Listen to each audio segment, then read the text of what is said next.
Brazil വിയസ് Norway match. ആ മാച്ചിൽ ഞാൻ ഒരിക്കലും എക്സ്പെക്ട് ചെയ്യാത്ത, അല്ലെങ്കിൽ ബ്രസീൽ തോക്കുമെന്ന് ഞാൻ ഒരിക്കലും വിചാരിച്ചിട്ടേ ഇല്ല. ഞാനെന്നല്ല നിങ്ങളൊന്നും വിചാരിച്ചിട്ടുണ്ടാവില്ല. കാരണം നോർവേയുമായിട്ടാണ് മാച്ച് വരുന്നത്. ഈ ഒരു മാച്ച് കഴിഞ്ഞപ്പോൾ നോർവേൻ്റെ പോയിന്റ് എന്ന് പറയുന്നത് 12 അടിയാണ് ഉയർന്നത്. ബ്രസീലുമായിട്ട് ഇങ്ങനെ ഒരു തോൽവി ബ്രസീലിന് ഉണ്ടാവുമെന്ന് ഒരിക്കലും പ്രതീക്ഷിച്ചിട്ടില്ല. ഇങ്ങനെ ഒരു തോൽവി ഉണ്ടാവാൻ കാരണം ചിലപ്പോൾ ജപ്പാനെതിരെ നടന്ന ഈ ഇഞ്ചുറികളായിരിക്കാം. അതുകൊണ്ട് തന്നെയാണ് അൻസെലോട്ടി ഒരുപാട് ചേഞ്ചസ് ലൈനപ്പിൽ വരുത്തേണ്ടി വന്നത്. സോ അതായിരിക്കാം ബ്രസീൽ തോക്കാനുള്ള കാരണം. അല്ലാതെ ബ്രൂണോ ഗുമിറസിന് ആ പെനാൽറ്റി കൊടുത്തത് കൊണ്ടാണെന്ന് ഒരിക്കലും ഞാൻ പറയില്ല. കാരണം വിനീഷ്യസ് ആണെങ്കിലും ബ്രൂണോ ആണെങ്കിലും ട്രെയിനിങ് പീരീഡിൽ നല്ലൊരു പെർഫോമൻസ് കാണിച്ചത് ബ്രൂണോ ആണ്. നല്ല ബെസ്റ്റ് പെനാൽറ്റി ടേക്കേഴ്സ് ആയിട്ട് ബ്രസീൽ പറയാൻ പറ്റുന്നത് നിലവിലെ സ്കോഡിൽ നെയ്മറും റാഫിനെയാണ്. രണ്ടുപേരും ബെഞ്ചിലാണ്, ഇറങ്ങാൻ ടൈം എടുക്കും. ആ സമയം വെച്ച് നോക്കുകയാണെങ്കിൽ ബ്രൂണോ തന്നെയാണ് പെനാൽറ്റി അടിക്കാൻ നല്ലത്. അൻസെലോട്ടി അദ്ദേഹത്തിന് തന്നെ കൊടുത്തു, ആ പ്ലെയറിന് തന്നെ കൊടുത്തു, പക്ഷേ ഗോൾ ആയില്ല, അൺലക്കായി പോയി. പക്ഷെ നെയ്മർ ലാസ്റ്റ് ടൈമിൽ ഇറങ്ങിയിട്ട് ഒരുപാട് ട്രൈയിങ്ങും നല്ല രീതിയിൽ നമ്മൾ എക്സ്പെക്ട് ചെയ്ത രീതിയിലേക്കാളും നെയ്മർ കളിക്കുന്നതായിട്ട് നമ്മൾക്ക് കണ്ടു. കിട്ടിയ ചാൻസുകളൊക്കെ ബ്രസീൽ മുതലാക്കണം, എങ്കിൽ ബ്രസീൽ അവിടെ ജയിക്കേണ്ടതായിരുന്നു. കാരണം ബെസ്റ്റ് എക്സാമ്പിൾ പറയുകയാണെങ്കിൽ മെക്സിക്കോ വിയസ് ഇംഗ്ലണ്ട് മാച്ച് എടുത്ത് നോക്കി നമുക്ക് മനസ്സിലാവും. ഇംഗ്ലണ്ടിനെതിരെ മെക്സിക്കോ കളിച്ച കളി പാരം കളിയായിരുന്നു. മെക്സിക്കോ ആയിരുന്നു ജയിക്കേണ്ടത്. ബോൾ പൊസിഷൻ നോക്കുകയാണെങ്കിൽ ഇംഗ്ലണ്ടിനെക്കാളും വലുതാണ്. സെക്കൻഡ് ഹാഫിൽ 98 ടച്ചുകളാണ് ഇംഗ്ലണ്ട് എന്ന ടീമിനെ നടത്തിയത്. 54 മിനിറ്റിൽ റെഡ് കാർഡ് കിട്ടിയിരുന്നു ഇംഗ്ലണ്ടിന്. അത് വെച്ചിട്ട് ലാസ്റ്റത്തെ മിനിറ്റ് വരെ മെക്സിക്കോക്കെതിരെ ഇംഗ്ലണ്ട് പൊരുതി പിടിച്ചിരുന്നു. അതാണ് കളി. ഇംഗ്ലണ്ട് ജയിച്ചു, ക്വാർട്ടറിലേക്ക് കയറി. ഫസ്റ്റ് ഗോൾ ഓക്കെ പോട്ടെ, എർലി ഹാലൻഡിനെ ഫിസിക് വെച്ചിട്ട് ആ ഹെഡൊന്നും തകർക്കാൻ നമുക്ക് പറ്റൂല. പക്ഷെ രണ്ടാമത്തെ ഗോൾ എന്താ അവസ്ഥ? ഹാലൻഡ് ബോൾ എടുത്തിട്ട് ഞാനിതാ അടിച്ചോട്ടെ മക്കളെ എന്ന് പറഞ്ഞ പോലെ ഹാലൻഡ് നല്ല ലെവലൊക്കെ നോക്കി അങ്ങോട്ട് അടിച്ചു. ഒരു അടി ഗോൾ ആയി, ഓനക്ക് വേണമെന്നില്ലാത്തൊരടി.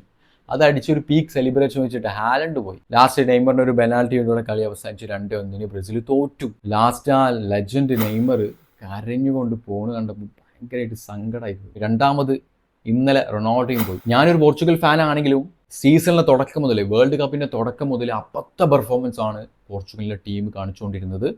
കളി തുടങ്ങുമ്പോഴും ഞാൻ പ്രതീക്ഷിച്ചത് പോർച്ചുഗൽ തോക്കുന്നത് തന്നെയാണ്. 2-1 തോൽവി പ്രതീക്ഷിച്ചു. പക്ഷേ അവസാന സമയത്ത് തോൽവി നമ്മൾ കണ്ടു. പക്ഷെ 1-0 തോൽറ്റ്. ഈ കളി എന്ന് വെച്ചിട്ട് അടുത്ത ഗ്രൗണ്ടിലേക്ക് പോർച്ചുഗലിന് ഒരിക്കലും പോകാൻ പറ്റില്ല, പോയിട്ട് കാര്യമില്ല. സ്പെയിൻ തുടക്കം മുതൽ കിടിലം പെർഫോമൻസിലായിരുന്നു. പക്ഷേ സ്പെയിനിന് ഒരു നല്ലൊരു സ്ട്രൈക്കറിന് കിട്ടില്ല എന്ന് തോന്നി. അങ്ങനെയും പറയാം. അതല്ലാതെ ഡിയാഗോ കോസ്റ്റൻ്റെ കിടിലൻ സേവുകളാണ് പോർച്ചുഗൽ 1-0 തോൽക്കാൻ കാരണം. അല്ലെങ്കിൽ കുറച്ചുകൂടി ഉയർന്ന സ്കോറിന് തോറ്റേനെ. റൊണാൾഡോ മാത്രം കളിച്ചില്ല എന്ന് ഞാൻ ഒരിക്കലും പറയില്ല. പ്രൈം മിഡ് എന്താ കാണിച്ചത്? ഒന്നും കാണിച്ചില്ല. ആകെ എനിക്ക് പറയാനുള്ളത് ന്യൂനോ മെൻഡസ് എന്ന് പറഞ്ഞ പ്ലെയറിനാണ്. It's good. പക്ഷേ എൻ്റെ ടീം ഫ്ലോപ്പ് പെർഫോമൻസ് ആണ്. From the start to the end വരെ പുറത്തു പോകുന്നത് തന്നെയാണ് നല്ലത്. ഈ ഒരു ടീം വെച്ചിട്ട് ഒന്നും ചെയ്യാൻ പറ്റില്ലെങ്കിൽ പിന്നെ റിട്ടയർമെൻ്റ് ആണ് നല്ലത്. അത് ചെയ്തു പൊയ്ക്കോളൂ. വേൾഡ് കപ്പും കളിക്കേണ്ട, ഇനി അടുത്ത യൂറോ കപ്പും കളിക്കേണ്ട. റൊണാൾഡോ പറഞ്ഞു കഴിഞ്ഞു വേൾഡ് കപ്പ് ഇല്ല, ഇനി ഇത് ലാസ്റ്റ് വേൾഡ് കപ്പാണ്, ഇനി യൂറോ കപ്പും കൂടി കളിക്കരുത്. വേറെ ഏതെങ്കിലും നല്ല മാച്ചിലൂടെ വൈൻഡപ്പ് പറഞ്ഞങ്ങ് പോവുക ഇൻ്റർനാഷണൽ കരിയറിൽ നിന്ന്. ക്ലബ്ബ് കളിച്ചു 2-3 വർഷം എവിടെ പോയെങ്കിലും കളി. ആദ്യം നെയ്മർ പോയി, പിന്നാലെ റൊണാൾഡോയും പോയി. ക്വാർട്ടർ കാണാതെ പോർച്ചുഗലും ബ്രസീലും പുറത്തു പോയി. ഇനി ക്വാർട്ടറിലേക്ക് അർജന്റീന കടക്കുമായിരിക്കും. അർജന്റീന കടക്കും, ഫൈനൽ വരെ എത്തുവാനാണ് സാധ്യത. വീണ്ടും 2022 ഫൈനൽ അർജന്റീന vs ഫ്രാൻസ് കാണും മിക്കവാറും. ഒന്നും പറയാനില്ല. ഇനി നമുക്ക് ആ ഒരു കോട്ടിൻ്റെ മത്സരം ഒരു പ്രഷർ ഇല്ലാതെ കണ്ടുകൊണ്ട് ഇരിക്കാം. Okay bye. വീഡിയോ അവസാനിപ്പിക്കുന്നു.